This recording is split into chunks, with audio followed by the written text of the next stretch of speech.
বন্দে মাতরম বাজলেও উঠে দাঁড়িয়ে গানের প্রতি সম্মান জানাতে হবে। নয়া নির্দেশিকা জারি করল কেন্দ্রীয় স্বরাষ্ট্র মন্ত্রক, যে নির্দেশ জাতীয় রাজনীতিতে ফের নয়া বিতর্কের মুখ খুলে দিতে পারে। ঠিক কী বলা হয়েছে স্বরাষ্ট্র মন্ত্রকের নির্দেশিকায়? বিজ্ঞপ্তিতে সাফ জানানো হয়েছে, সমস্ত সরকারি অনুষ্ঠানে সব স্কুলে জাতীয় সঙ্গীত জনগণমন পরিবেশনের পরই বাজাতে হবে বন্দে মাতরম। সেই সময় উপস্থিত সকলকে উঠে দাঁড়িয়ে এই গানের প্রতি সম্মান জানানো বাধ্যতামূলক। যে অনুষ্ঠানে রাষ্ট্রপতি উপস্থিত থাকেন সেখানে তিনি আসা ও যাওয়ার সময় পরিবেশন করতে হবে এই গান। এই গান বাজাতে হবে পদ্ম পুরস্কারের মতো অসামরিক তথা নাগরিক সম্মান প্রদান অনুষ্ঠানেও। যদিও সিনেমা হলে এই গান বাজানো বাধ্যতামূলক নয় বলে নির্দেশিকায় জানানো হয়েছে। সবচেয়ে তাৎপর্যপূর্ণ সিদ্ধান্ত হলো, এই নির্দেশিকায় স্পষ্টভাবে জানানো হয়েছে এবার বন্দে মাতরমের 6টি স্তবকই পরিবেশন করতে হবে। 1937 সালে কংগ্রেস আমলে গানটির 4টি স্তবক বাদ দেওয়া হয়েছিল। কিন্তু কেন হঠাৎ এই সিদ্ধান্ত? জানা গিয়েছে, নাগরিকদের মধ্যে দেশপ্রেম বোধ জাগাতে, শৃঙ্খলাবদ্ধ করতে ও জাতির প্রতি সম্মান বাড়াতেই এই পদক্ষেপ করল কেন্দ্র। তবে কেন্দ্রের এই সিদ্ধান্ত ঘিরে রাজনৈতিক বিতর্ক তীব্র হওয়ার আশঙ্কা প্রবল, কারণ গত বছরই এই ইস্যুতে শাসক দল বিজেপি ও কংগ্রেসের মধ্যে তীব্র বাকযুদ্ধ হয়েছিল। সেই সময় প্রধানমন্ত্রী নরেন্দ্র মোদী অভিযোগ করেছিলেন, দেশের প্রথম প্রধানমন্ত্রী জওহরলাল নেহেরু নাকি মুসলিমদের খুশি করতে এই 4 স্তবক বাদ দিতে বলেছিলেন এবং এ ব্যাপারে তিনি নাকি পাকিস্তানের প্রতিষ্ঠাতা মোহাম্মদ আলী জিন্নাহর পথ অনুসরণ করেছিলেন। वंदे मातरम इतना महान था, जिसकी भावना इतनी महान थी, तो फिर पिछली सदी में इसके साथ इतना बड़ा अन्याय क्यों हुआ? वंदे मातरम के साथ विश्वासघात क्यों हुआ? वंदे मातरम के प्रति मुस्लिम लीग की विरोध की राजनीति तेज होती जा रही थी। मोहम्मद अली जिन्ना ने लखनऊ से 15 अक्टूबर 1937 को वंदे मातरम के विरुद्ध का नारा बुलंद किया। फिर कांग्रेस के तत्कालीन अध्यक्ष जवाहरलाल नेहरू को अपना सिंहासन डोलता दिखा। बजाय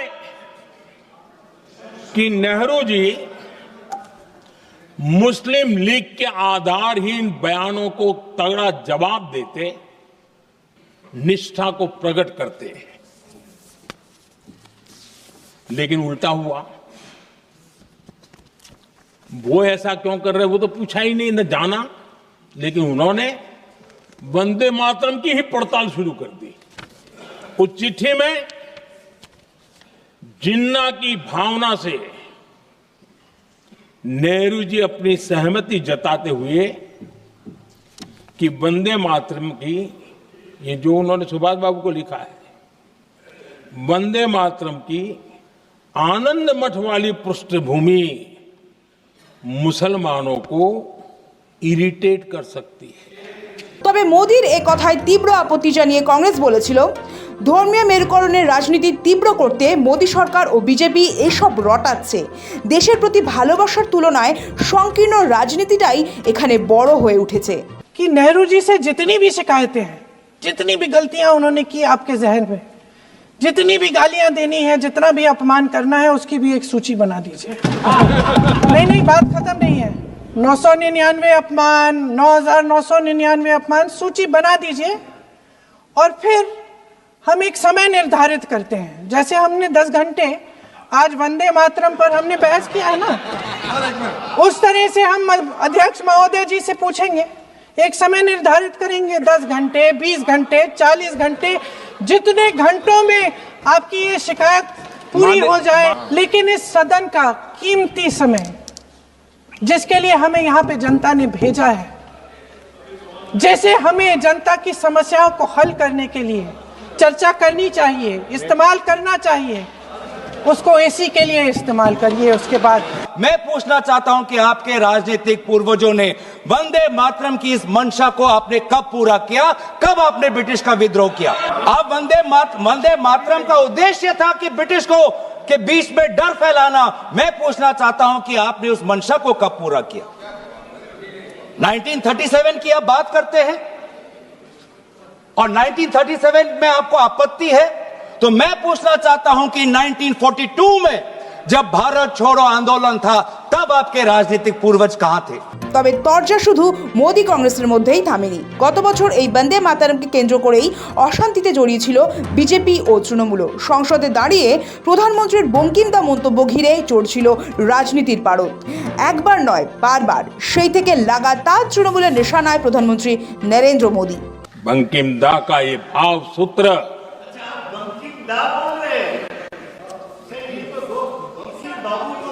बंकिम बाबू बोले। अच्छा, thank you thank you thank you thank you thank you, आपकी भावनाओं के लिए मैं आदर करता हूं। बंकिम बाबू ने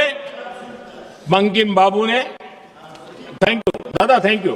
हाँ, মাননীয় প্রধানমন্ত্রী তার ভাষণে যেভাবে ঋষি বঙ্কিমচন্দ্র চট্টোপাধ্যায়কে বঙ্কিম দা বললেন, মনে হলো বোধহয় চায়ের আড্ডায় বসে তিনি বঙ্কিমচন্দ্র চট্টোপাধ্যায়ের সঙ্গে আলাপ আলোচনা করছে।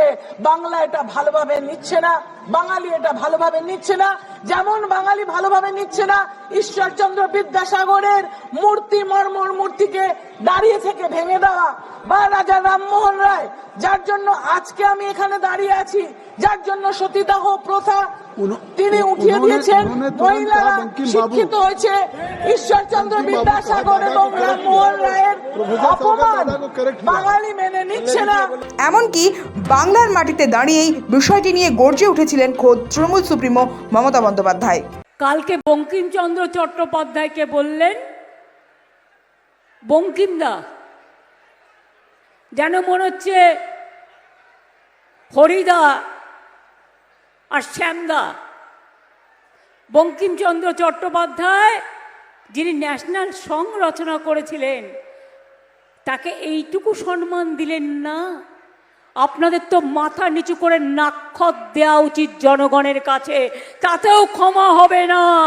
আপনারা অসম্মান করেছেন দেশের ইতিহাসকে, দেশের সংস্কৃতিকে, দেশের আন্দোলনকে। শাসক বিরোধী তরজার মাঝেই এবার সেই বন্দে মাতারম নিয়েই নতুন নির্দেশিকা জারি করলো কেন্দ্রীয় স্বরাষ্ট্র মন্ত্রক। বন্দে মাতারম নিয়ে পুরনো যে বিতর্ক ছিল, নতুন নির্দেশিকা তাকে খুঁচিয়ে তুলল। বন্দে মাতারমের মর্যাদা, ঐতিহাসিক প্রেক্ষাপট এবং রাজনৈতিক ব্যাখ্যা সব মিলিয়ে জাতীয় স্তরে নতুন করে বিতর্ক দলা পাকাতে পারে। তাতে রাজনীতির রুটি শাকার চেষ্টাও হয়তো চলবে সমান্তরালে। ব্যুরো রিপোর্ট, সময়, কলকাতা।